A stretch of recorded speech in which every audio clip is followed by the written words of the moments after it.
if we had to explain what we're doing here, because like we obviously have a TikTok and we're starting a podcast and we're going to have a brand, and basically the idea that we had behind it is we want to connect coaches, we want to encourage coaches, we want to uplift.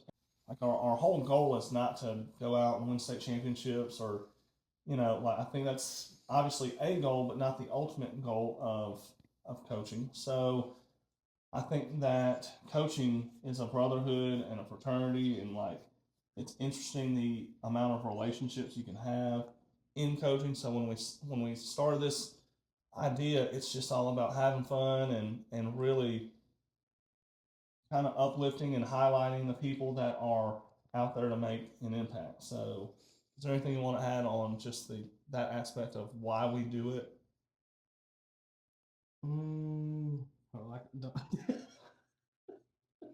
No, just me. Oh, all right, so I feel like,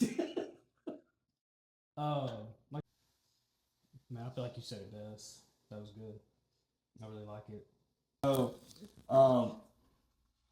let's talk about real quick the why we do what we do. So I'm Coach Buchanan, and my why behind coaching is I think all of us that have been through athletics have had coaches that we will remember forever, that have a huge impact on our lives, almost next to our parents and whoever raised us. Like they also had a time of our life that they influenced us like greatly.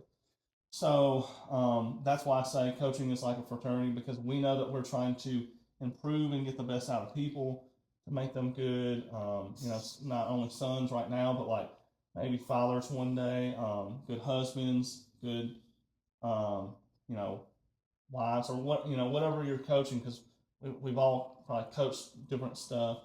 I know I have. So the main thing is, are we trying to invest in people? And that's something about our profession that is, like if you're in it for yourself, you're not going to be doing it for very long.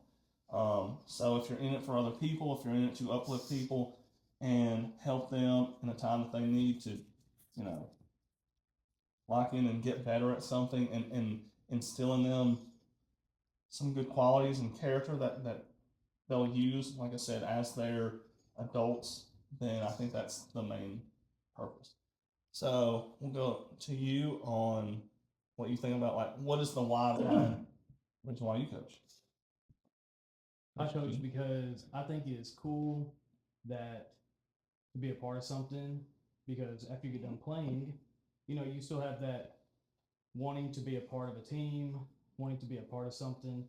And so that's the main reason why I enjoy coaching, is because you get to give back to the kids, and football's fun. All right, so just to introduce our first guest, Coach Darden.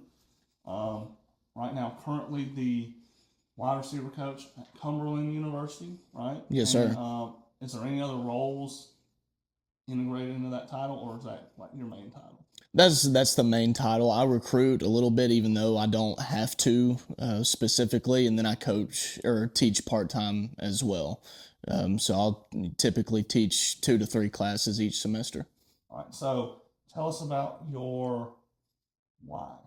So my why as to why I started coaching is because I think it's very important that we take the generations behind us and bring them up with us with keys of success, attitude, just really motivation as well. What we believe it's going to take to become a better person and really find a place in society and success in this world. Even though I get that we're all still trying to do that as well, we're still trying to find the keys, but there's just something beautiful about taking those that are younger than you and helping them find success in the world. I can't think of many other things that are much better than that, personally. That's awesome. So next, we want to segue into what to you is the hardest part of being a college coach in today's society, because it's probably changed a lot, but you're coming into just a weird landscape of and it might have been after COVID. It could be like, the way kids are raised nowadays, or how today's parenting is influencing athletes, or what do you think is the hardest part of coaching in college? For me, there's two things. The very first one is, and I think any coach could attest to this, it's not getting to play everybody. Because in a perfect world, everybody would be happy, everybody would get to play, and everybody would have a smile on their face all the time. But that's unfortunately not the case, especially once you get up into higher levels, because you are expected to play the absolute best player all the time. And for me, I would say that's really tough, just seeing that on some of the guys' faces, even though they do put so much work in. But I know exactly where they're coming from. I've been that guy before. But then the next one is also just the game of NIL has played a huge factor in it, and there are guys that want more money, whether it be scholarship money or NIL money, and when you can't present that to them, that also stinks as well. But that's also, once again, it's part of the game. Back when we were in college, there was an NIL. You had scholarship money, and that was that. You were just thankful that, and that landscape of it has changed. And for me personally, since we're not on like an SEC type level, but there is still NIL money so Cumberland is NAI, and there is still NIL money to be presented. It does become a little bit more about money instead of just the overall grit and determination and just the drive to want to play the game. And I would really like for us to get back to that in some way, shape, form, or fashion, because the game in and of itself of football is so beautiful, but it becomes beautiful whenever you are willing to give everything while you're out there. Yeah, and then a lot of people that love college football now, they don't like it because of what it's become. But like, it's also kind of understandable as a player. They're trying to look out for themselves and their future, and also, like you said, like if they're not getting reps at your school, they're going to go somewhere else where they're going to be seen. So it's a weird landscape altogether. I guess we can go around and, Logan, do you want to answer this? Because like we're all at different stages of our coaching careers, and you're kind of like not the newest, like not your first year doing it, but you're on the front end of your career. What do you think is the hardest part of coaching in today's society? Kids have so many options now, because maybe back then they didn't have as many. Maybe video games wasn't as popular, or you didn't have TikTok, you didn't have Instagram, you didn't have all this other stuff that kids can do. So now, they can play video games with their friends online. They can get on Instagram. They can get on TikTok. They have so much more stuff that they can do now. Because back then, I feel like a lot of kids, let's say they did not want to play football at first. Well, all my buddies are playing. I might as well go hang out with them and play. So now they have so many options. So it's like if they don't get playing time, they're like, I just go home and like get on the video game and talk to the boys, and like that's it. We're good.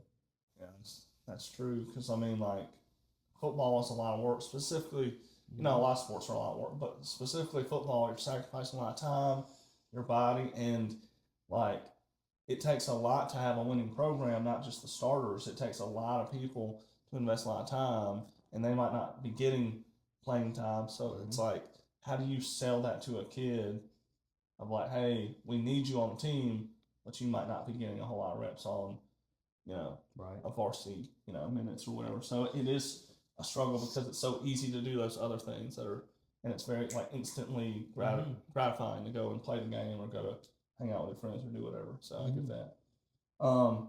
Let's talk now about like specifically with you, Coach Garden, your favorite moments of coaching in college, or your first 2 years doing it.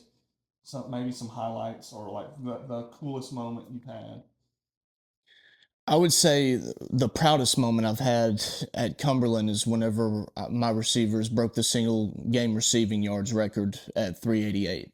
That we didn't win that game, unfortunately, but they played lights out that game. They called those contested 50-50s. They came down with them, just had an absolute phenomenal game. So for me, as that game against Lindsey Wilson this past season, biggest moment overall has got to be one of the seasons where either this year or the year before when we beat Lindsey, or I believe it was either Bethel or Lindsey Wilson. They were ranked 6th in the country or 4th in the country. And then this past season, we beat Campbellsville and they were 6th in the country. So really just our guys buying in and proving to themselves that they are good enough to play with teams that are up in the top 10, top 5. You find a lot of pride in that, and it makes you very proud when your guys really get to reap the reward of their hard work over fall camp. Awesome. Do you have any cool moments from this past year or two? I think the Hail Mary for our high school team was awesome. Luke jumped up and caught that Hail Mary. That energy was crazy. I love that. And it was going right into halftime, I think. I thought that was really cool because I don't know if I'd seen that in person before, as far as like being a part of a middle school or high school team where I was on the field coaching and that happened. So I thought that was awesome. He jumped up and made a great play. Yeah. So that's awesome. That's awesome. If we have, do you want me to? I've got to get a cough drop. I'm gonna die. I got you. It's like we're getting. So the question was, what does the day today look like for a college coach, college program? Maybe not on game day, but the typical day to day, like practice, what you do. No. So depending on what level you're at, for the players specifically, it technically definitely looks like weights in the morning, then you'll go to class, and then you'll start having meetings and so on. But for me, since I'm not there all day, every day, Cumberland is an hour and 15 minutes from home for me. So I'll drive up there right after what I do during the mornings, because I can kind of change my schedule however I need to. And then I'll go into my first meeting with our coaches. It'll be very short. Ask them if they need anything specific from me, or if I need to change anything, install anything, make alignment corrections or schematic stuff, whatever it may be. And then I can go and change that with my guys during our meeting that lasts about 20 to 30 minutes, depending on what day it is. And then we'll go out for pre-practice. Go through all of our stuff for pre-practice that lasts about 20 minutes, get into practice, which that'll last about an hour and a half to 2 hours, depending on where we're at in the season. And then sometimes we might have to add in a meeting there at the end of practice, but most of the time I do not, because I give them homework as well on stuff that we've installed or stuff that we want to definitely reiterate throughout the season, but we want them to be sharp on it. And so I try not to take up too much of their time, because it can get very monotonous at times, and you'll definitely lose their attention if you try to get them for 4-5 hours, keeping them locked in for that long. So that's typically what the day will look like. Interesting. I never thought about, I know some coaches do it, but giving homework to kids, because but it's so important, because the mental side is just as important as the physical side. So it doesn't matter how fast you run if you're not in the right spot. Yep. Yeah, absolutely. And, from a receiver standpoint, you coach receivers as well. So, if your receivers know every facet of every scheme that you're trying to run, you're going to be able to play faster, because say if one receiver is on the far side of the field, but they really need to be over here, if they're the only one that knows how to run that position on the far side, that just wastes time getting over there. Whereas if all of your receivers already know all of the scheme as far as what you're trying to run, or one of the concepts that you're trying to run, or whatever it may be, you get to play so much faster when everybody knows what's going on. And the only way to do that, in my humble opinion, is repetition. It's a lot like history class. It's all already known. Okay. It's just factual stuff. You just got to be able to know it. And that ties in with just repetition. I like that. And just to your point, like a lot of times when you try to go fast, the thing that slows you down is not necessarily the defense. It's yourself and not knowing things. So that's the number one I guess, stopper of a tempo offense is yourself. You have anything else to add? Sorry. No, it's good. I like y'all's vibe. All right, cool. Got a couple of different hats, I guess you wear, and you talked about teaching classes and coaching. But there's another side. You have I guess we'll do the plug for your business now, and just talk about what you do, and if anyone's trying to reach you or needs a service, you can like go ahead and plug it. Like we don't care. Yes, sir. I appreciate that. This video is sponsored by. Yeah. So, Darden's Carpentry and Woodwork. I own a woodworking business as well. We're contracted with Jack Daniels, so a large portion of what we do is barrel art, and which I absolutely love because everything's always different. Nothing's ever the same because no barrel is the same, right? It's just everything's different. So, but we can do anything from carpentry. We can laser engrave Yeti cups, glassware, leather. We make hats and so on as well. And so I absolutely enjoy that because my grandfather, he got me into woodwork, I want to say about 8 years ago, back in 2017. And it's just been a part of me ever since. So. That's awesome. So, didn't you just start a TikTok too? Yeah, Called Barrel Boys? So Barrel Boys is what that's called. That's kind of a side brand to Darden's Carpentry and Woodwork, and really just goes over some different things that we make and the process of some of it and things like that. That's cool. That's cool. And then you also do something in the lab. So can you tell us like what that is? Because that's kind of cool to coaching too. Because I mean, it's kind of integrating what a lot of schools have to do. Yes, sir. I work with a lab out of Lexington, Kentucky called Limestone Diagnostics, and we do PCR, technically is what we do, molecular diagnostics, and we the standard UTIs, STIs with wound, and I mean, obviously your COVID testing as well. But the main thing that I deal with is toxicology, and our team has created the very first mouth rinse toxicology exam called Quicksaw. And what you do is you swish a solution for 30 seconds in your mouth, spit it back into the cup, add the stabilizer, send it off to the lab, and we offer one of the largest panels in the country. We can test for 114 different analytes, and we have very low cutoff levels as well, so the precision in it is incredible. The doctors up at Limestone, Dr. Bright and Dr. Gibbs, they're incredible, and it's just an honor to get to be a part of their team. And I also think that with this type of testing, it's going to help out with rehab as well, and you know, those that are hooked on drugs, because in many settings it's unfortunate, but in many settings there are a lot of patients that will just try to fake or cheat their drug tests so that they can go and get their script written. Well, it's not good whenever a patient's able to cheat the test, because they're not, at the end of the day, they're not getting better. Good for athletics too. One, because the testing process is much faster, because you don't have to wait on an athlete who knows they're going to fail, say, well, I can't use the bathroom, we're just going to have to wait here for 3 hours. I've been in that situation as a coach where we've had to, or in a player where we've had to just sit there, and it's not fun. But also, whenever you're talking about underage athletes as well, you know, you no longer have to worry about the same-sex collections, or even having that worry of, you know, being present while someone who's underage is, you know, giving a specimen. You can just swish a mouthwash and that's the end of it. That's cool.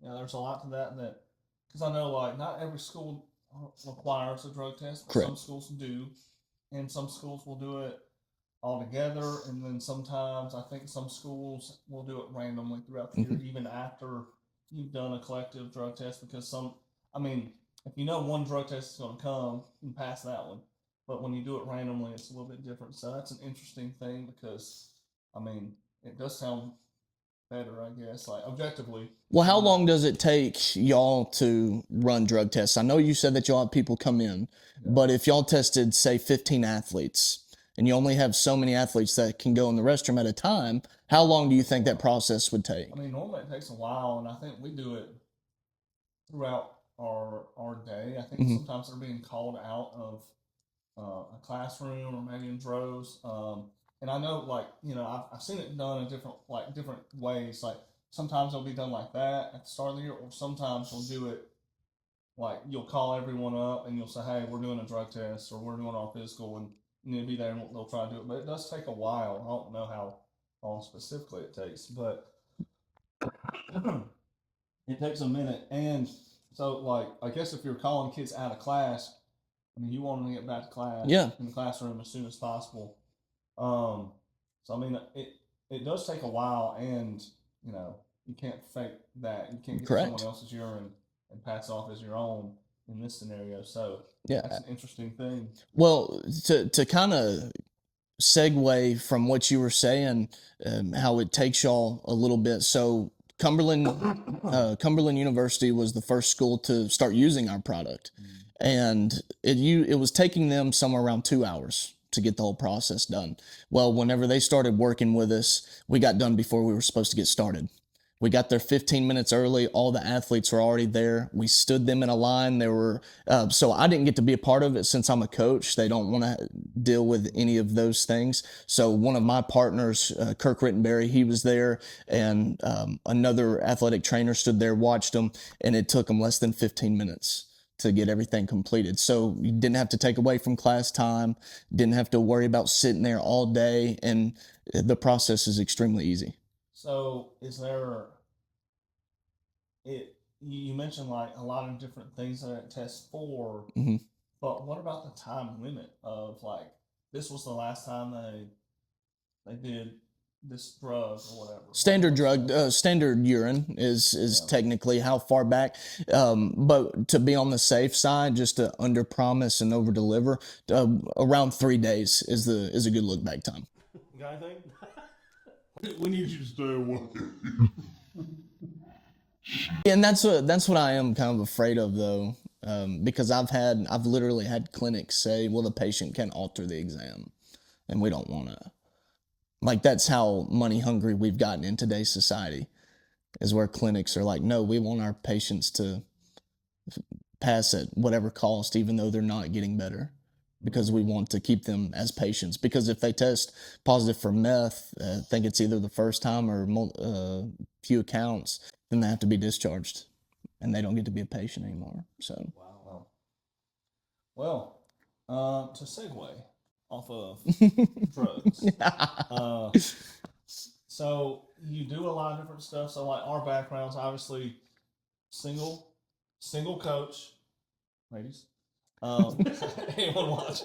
Single coach, married with kids, girl dad, and you've got a girlfriend. Yes, right sir. Now, of 5 years. 5 years. All right, so like we're all balancing a different like parts of our life, I guess, or stages of our own life. So, Coach Jordan, why don't you start us off with how do you balance it all? Because you do a lot, but your personal life is obviously very important to you.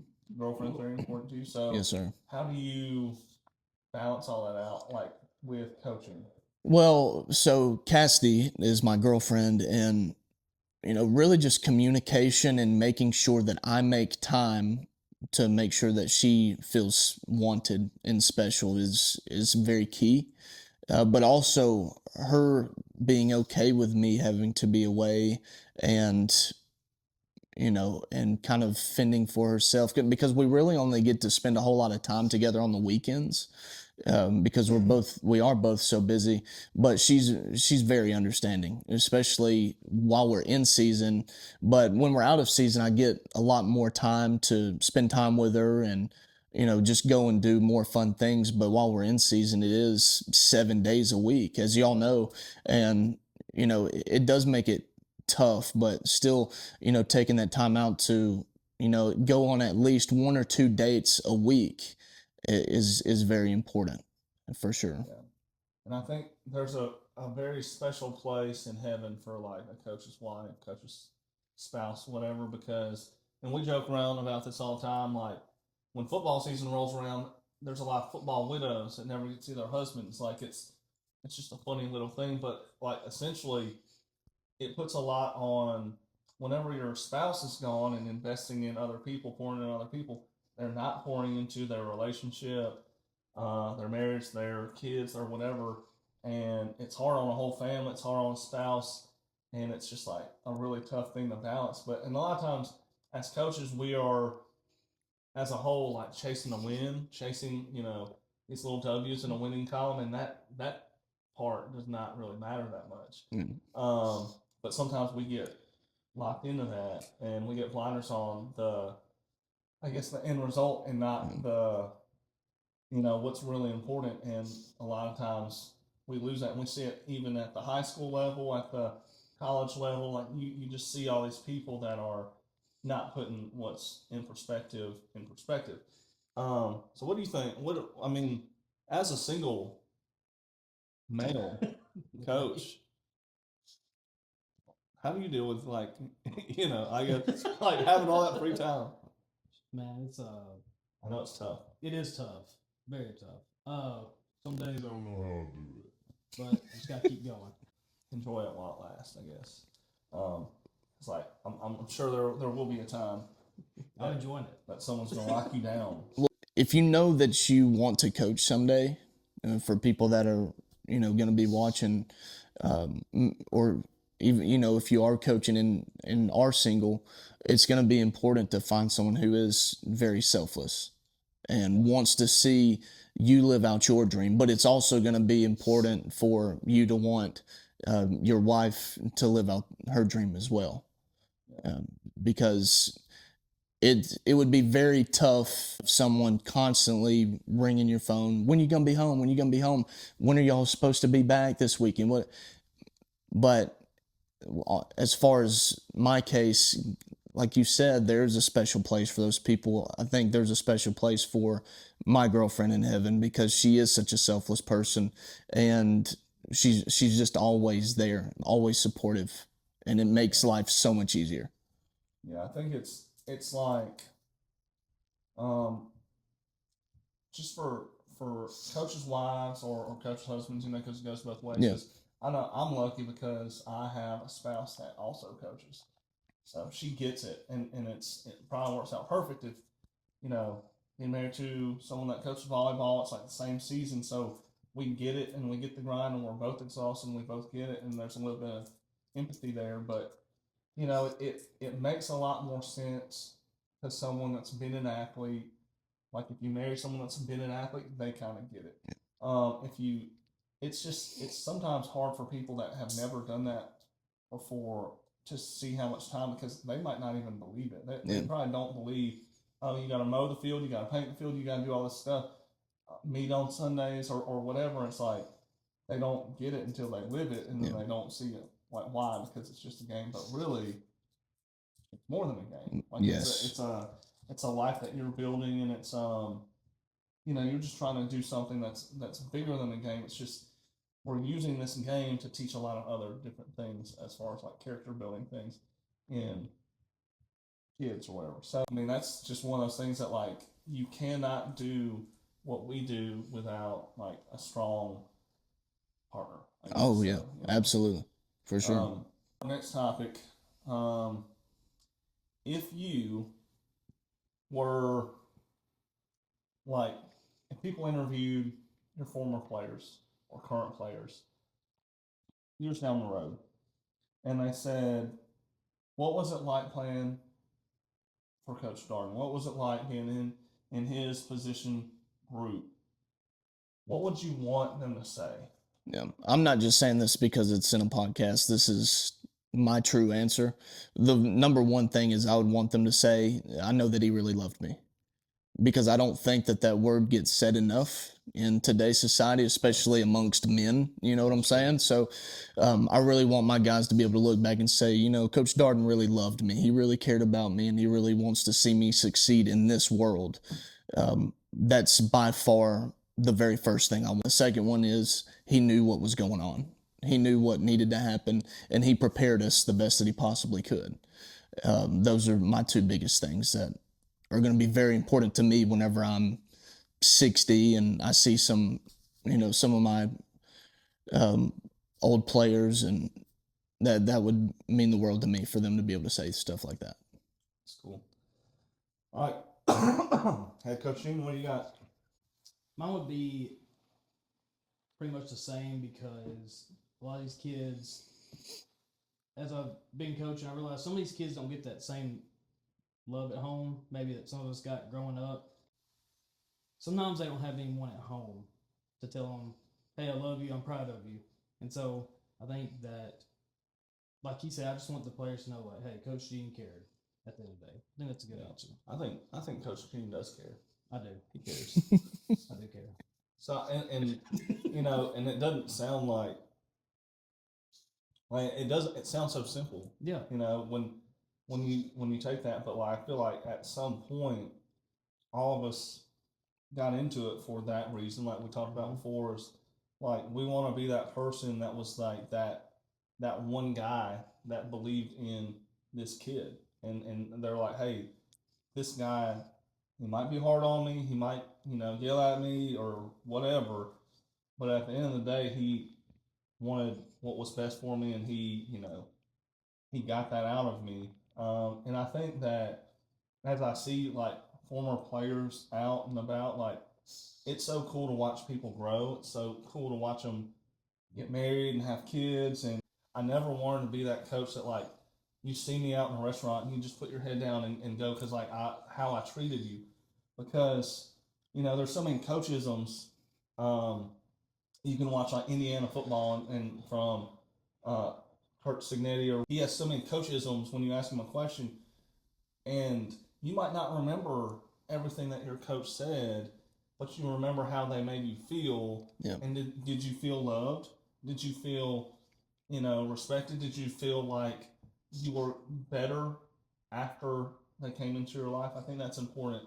And hopefully all the stuff we talked about is what like every coach strives for. Yes. So, I mean, that's the right reason, I think, is to like leave it better than when you found it, I guess. Yes, absolutely. So I think that's I think that's a good thing that, and sometimes we don't even think about that. Like when we pose that question, what do you want someone else to say about you? Like you would hope it would be good, Yeah. but sometimes you don't know that.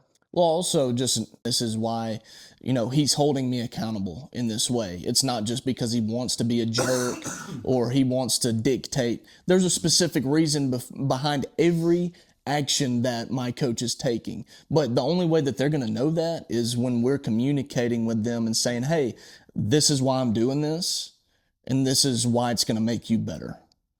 And as long as they know that, even if you got to chew them out a little bit because they were late, I never chew a kid out because they messed up, because you're going to mess up in life. That's bottom line.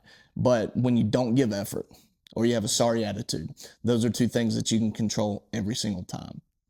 I love like Nick Saban and Nick Saban isms and all that. I saw a video about like, don't coach a kid up. It's not coaching them up at all if you're like, oh, why'd you drop that ball or give up that touchdown? It's like they obviously didn't want to give that up. And Bingo. anyone in the stands can tell them, hey, you dropped that pass. They know they dropped that pass, but how do you coach? Like, you don't have anything constructive to say about why they dropped it. Then what are you saying to them? What are you doing to like build them up and make them better? So I really like looking at, I guess Saban, since he's retired, is an old school coach. But what is the thing that you're bringing to the table that makes you a coach and not just some random dude in the stands yelling at the kid that has nothing invested in them? And I think, like, for me, something that, like, I don't know, what I don't like to hear my players say is like, oh, he doesn't like me. Like, yeah. I know that's something that kids say, but, like, I want them all to know, like, no, I like you and I love you and this is why I'm doing it. And like you said before, you want all your guys to play at a high level and you want them to be on the field. But there's sometimes when there's packages where there's only one or two of them on the field at one time. Like, it's just the way it is. Absolutely. So, you got anything to add? No. Everything he said was great. He hits the stamp. And Coach Saban, you always see the side of him yelling or chewing out a coach or chewing out players in practice. But one thing that has stuck with me about Coach Saban is he never I can't remember if it was him that said this or another coach that had experienced this as a coach for him. He never chewed his quarterback out during practice while he was standing behind him. He was always uplifting, encouraging, and very informative on what he needed to change. And I think that's huge. Yeah. What I love about those guys like Saban and Kirby Smart too is when you see how intense they are. Like sometimes they're even killed, but like they get more intense sometimes being up by 40. And some people would say that's the third string. Like why does he care what they do? But they came there to get coached, so they're that much. They're the same. They bring the same amount of intensity for that kid that is on the third string because you're still investing in them. Yep. Like their playing time still matters, and that's something I think that is lost now. Is when you're being coached hard, a lot of people like they think, oh, he doesn't like me because I'm being coached hard, but it's a lot worse when your coach doesn't say anything. Yeah. Like if your coach is like, oh, he's a lost cause, I'm just going to walk away from it. You don't want that. Yeah, you don't want that. Like that means like you can't do it, I guess. If you break them down, you got to build them back up. That's right. Or, Absolutely. yeah. And that's the, with Saban and Coach Saban and Coach Smart and still being so impactful on their third string, that's their standard. Yeah. And you keep that standard throughout whether it be first string or fifth string, you're going to get the whole culture on that standard. Yeah, the standard doesn't change, and that's why those programs are where they are. So it's the same standard no matter like who the kid is or where they come from or whatever. So that's interesting. So since we're talking about college football, college football playoff predictions, do you want to start? Who you think's going to win out of the top four? Who's going to win it all? I think that Indiana will win it all. All the way through, they're just the most sound team. So Indiana. All right. So if you don't know this, Coach Gene is an Alabama fan. So are you saying this just because Alabama got beat by them and it makes you feel better if they were to win it all? You can say, oh, well, we lost to someone that won it all, or do you really think they're the best? No, I'm taking my personal feelings out of it. Okay. Would you trade Alabama's current head coach? Would you trade Cignetti for DeBoer? Knowing what you know. I'm loyal to DeBoer right now. I'm loyal to my coach right now. So that is so refreshing to hear. Yeah, I'm loyal. Most Alabama fans that I've talked to, they're like turning on him, and it's like I feel like he's a good coach. Yeah, that's crazy. DeBoer's a good coach. I think anybody. I think I even like him more because for someone to come in after Saban, and he was like, "Hey, I'll do it. Like, I'll take that challenge. I respect it." So I do like DeBoer. Yeah, big shoes to fill, and also I think you can correct me if I'm wrong, because I'm just speaking from what I heard on TV. But I think he has more wins than Saban did his first 2 years. So at this point, that makes sense. He has more wins. So for the people that hate him, like he's actually got a better record than Saban did, and Saban had to build and stuff. Because they had some rough years, losing to some people that shouldn't have lost to when he was there. So I don't know. I feel like it's so easy to just turn against your coach. Oh yeah, and we've been so spoiled as Alabama fans, but hey, it could be worse. It could be like some of these other teams in the SEC. I'm not going to name anybody. I feel like I know who you're talking about. But all right, so why don't we go to your pick? Who do you think's going to win it all? I'd really like for it to be Ole Miss. I'd really like to see Ole Miss win it all just because of some of the things that they've been through, and it's been a minute since they've been back there. There's something about them that I really like this year and the way that they've handled every single bit of adversity that they've been through. But at the end of the day, Indiana's hot. Yeah. Indiana's very hot. And the way I was going to say this before I knew you were an Alabama fan. They showed Alabama what they were all about whenever they played them. I mean, they ended up winning, was it 35 points? Yeah, 38-3. I mean, winning by 35 on an Alabama team like that is saying something. So I'd really like to see Ole Miss win it all, but I believe it's going to be Indiana. I think. I turn my hat around. I want Ole Miss to win, and it kind of pains me to say this, but like I know they're our rival, but I know a lot of Ole Miss fans. I like, it's just a weird thing. I think it's good for our state. Being from there, I think it's good for Mississippi. So I think that I would like them to win. I think, like you said, the adversity, the storyline is so good. Oh, it's crazy with them. Like, D2 quarterback coming in to be a backup, and then it's your time to shine, and then you do. And he made some plays in the Georgia game that what other quarterback can do that? Because a lot of that, your head coach leaves. His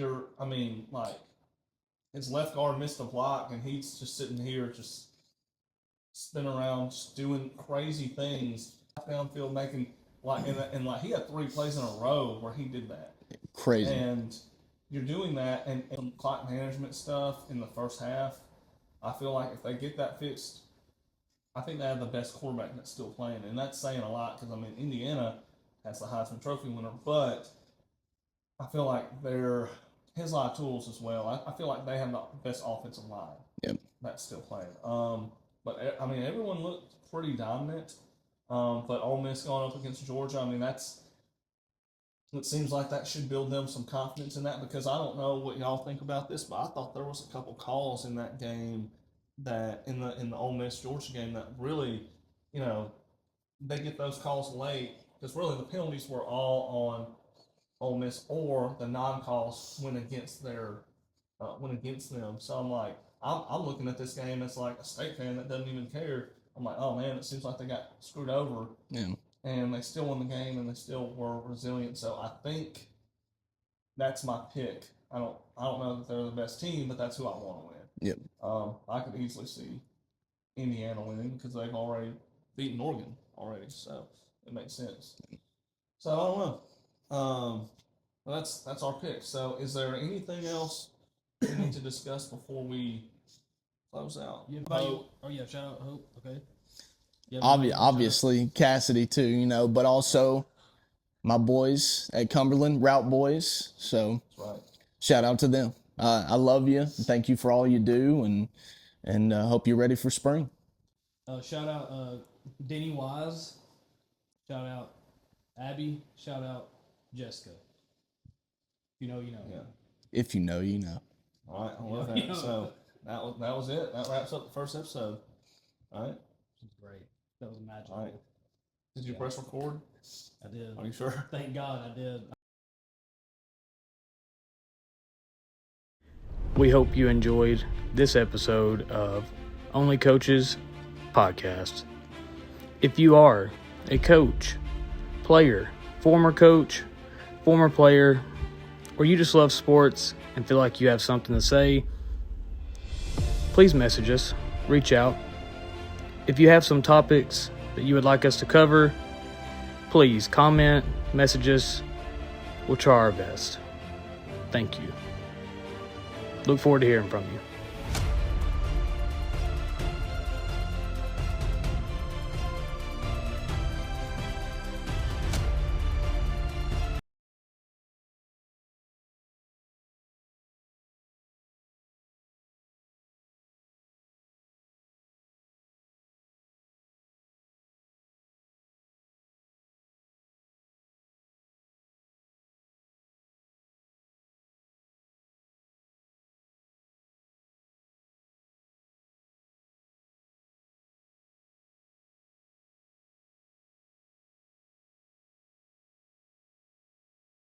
If you're a coach or player and you want to come talk to us, we would love to interview you, talk to you. So we're looking forward to hearing from you. Just reach out to us, comment on the TikTok, YouTube. Just message us. We would love to hear from you. Thank you.